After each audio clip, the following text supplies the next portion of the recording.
पटना में लोक जनशक्ति पार्टी रामविलास के पदाधिकारियों की बैठक हुई।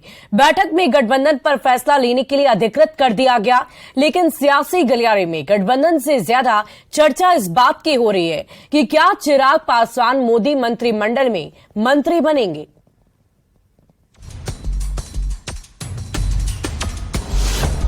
मोदी सरकार में मंत्री बनेंगी चिराग। मोदी मंत्रिमंडल के विस्तार की कयासबाजी के बीच बिहार के सियासी गलियारे में इस बात की चर्चा तेज है कि क्या मोदी सरकार में चिराग पासवान मंत्री बनने जा रहे हैं। चर्चा तब और ज्यादा तेज हो गई जब रविवार की सुबह सुबह केंद्रीय गृह राज्य मंत्री नित्यानंद राय ने चिराग पासवान से मुलाकात की। हम दोनों भाई मिले हैं और जब मिलते हैं तो कुछ न कुछ तो बात होती है, और जब हम लोग मिलते हैं तो अच्छी बात होती है। इन्हीं चर्चाओं के बीच पटना में लोक जनशक्ति पार्टी रामविलास के पदाधिकारियों की महत्वपूर्ण बैठक हुई। बैठक का मुद्दा था किसके साथ गठबंधन करना है। पार्टी के पदाधिकारियों ने गठबंधन पर निर्णय लेने के लिए चिराग पासवान को अधिकृत कर दिया। बैठक के बाद चिराग पासवान ने भी कहा कि जल्द ही फैसला लूंगा कि 2024 का चुनाव किसके साथ लड़ना है। आप सब जानते हैं कि समय समय पर रहकर मुद्दों के आधार पर रमन आईडी नीचे थोड़ा कर लो, रमन आईडी नीचे करो। रामविलास ने भारतीय जनता पार्टी का समर्थन किया है। आपको बता दें कि चिराग पासवान रामविलास पासवान के बेटे हैं। राजनीति में आने के पहले चिराग ने फिल्मों में भी भाग्य आजमाया था। चिराग राजनीति में तब आए जब रामविलास पासवान बुरे दौर से गुजर रहे थे। कहा जाता है कि पासवान को एनडीए में लाने का पूरा श्रेय चिराग को ही जाता है। 2014 में चिराग पासवान जमुई से लोकसभा का चुनाव जीतकर संसद पहुंचे। 2020 में चिराग ने नीतीश कुमार से विरोध के नाम पर खुद को एनडीए से अलग कर लिया। हालांकि 2020 में चिराग की पार्टी को करारी हार का सामना करना पड़ा। यहां तक कि बाद में चिराग के चाचा पशुपति पारस पार्टी तोड़कर अलग हो गए, लेकिन चिराग उसी जज्बे के साथ अपनी पार्टी के विस्तार में लगे रहे। दलित वोटों पर पकड़ रखने वाले चिराग का एनडीए में आना बीजेपी के लिए भी काफी फायदेमंद हो सकता है।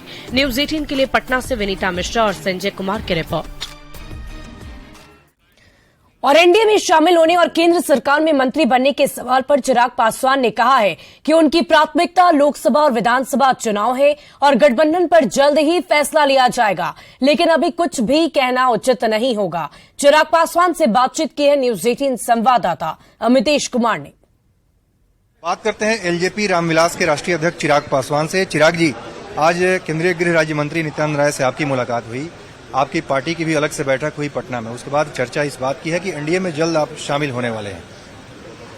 नहीं भाई, अभी कुछ चर्चाओं का दौर और बाकी है। मेरी आज सुबह जरूर केंद्रीय गृह राज्य मंत्री आदरणीय नित्यानंद राय जी से मेरी मुलाकात हुई और कई और विषयों पर हम लोग की चर्चा हुई। कुछ और विषय हैं जिस पर एक बार चर्चा हो जाए।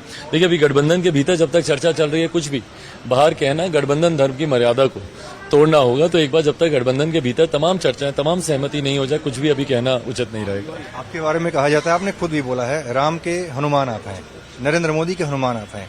तो इस सिचुएशन में माना जाए जिस तरह से जो इक्वेशन है उसमें आप एनडीए के साथ ही रहें, ज्यादा संभावना है। बातचीत चल रही अलग बात है, लेकिन तमाम इशू जल्द सॉल्व हो जाएंगे। देखिए, सबसे पहली बात तो मेरे व्यक्तिगत संबंध जो मेरे प्रधानमंत्री आदरणीय नरेंद्र मोदी जी के साथ हैं, उसको कभी राजनीतिक परिप्रेक्ष्य में देखा ही नहीं जा सकता। मैं जब उनसे दूर भी था 2020 में, अगर आप मान ले कि मैं उनसे दूर था, 2020 का चुनाव मैंने अलग लड़ा और तब से लेकर अभी तक हम लोग औपचारिक तौर पर एनडीए गठबंधन का हम लोग हिस्सा नहीं है। तब से लेकर अभी तक भी मेरे मन में उनके प्रति वही सम्मान, वही इज्जत रही है और समय समय पर जब भी भारतीय जनता पार्टी को जरूरत पड़ी, मैंने उनका साथ दिया। मुद्दों के आधार पर कई ऐसे विषय हैं जिस पर मैंने उनका समर्थन किया। तो इसीलिए प्रधानमंत्री जी के साथ उस रिश्ते को कभी भी राजनीतिक परिप्रेक्ष्य से देखा नहीं जा सकता। बट हाँ, गठबंधन को लेकर पुनः जो आपने एक ही सवाल को दूसरे तरीके से पूछा है, वो समय आने पर ही फैसला लिया जाएगा। एक महत्वपूर्ण सवाल है, सीट शेयरिंग को लेकर चर्चा है। क्योंकि 2014 में जो इक्वेशन था, जब आप लोग आए थे, आपके पिताजी थे उसमें राष्ट्रीय अध्यक्ष, बीजेपी के साथ में 7 सीट मिली थी। 2019 में वही फॉर्मूला रहा, 6+1 दिया गया, 7 सीटें रही।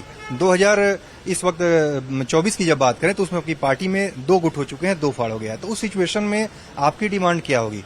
क्या दोनों बीजेपी की तरफ से, चूंकि इसको लेकर जरूर चर्चा है, तो ये कहा जा रहा है दोनों लोग मिलकर 6-7, या आप अकेले अब चाहेंगे कि आपकी साथ मिले? बताइए, मैं गठबंधन धर्म की मर्यादा को कितना तोड़ूंगा, कितना खंडित करूंगा, क्योंकि ये चर्चाएं बंद कमरे वाली हैं और बिना किसी सहमति के किसी भी पक्ष का सामने आकर आंकड़ों को लेकर, संख्या को लेकर, सीटों को लेकर कोई भी चर्चा या कोई भी बातचीत करना यह अभी उचित नहीं है। आखिर में एक सवाल, मंत्रिमंडल विस्तार होने जा रहा है, माना जाए चिराग पासवान जल्द मंत्रिमंडल में शामिल होंगे। गठबंधन सरकारों को मजबूती देने के लिए, लोक नीतियों को मजबूती देने के लिए किया जाता है, मंत्री बनने के लिए नहीं। मेरी प्राथमिकता लोकसभा के चुनाव है, विधानसभा के चुनाव है। संजय, ये है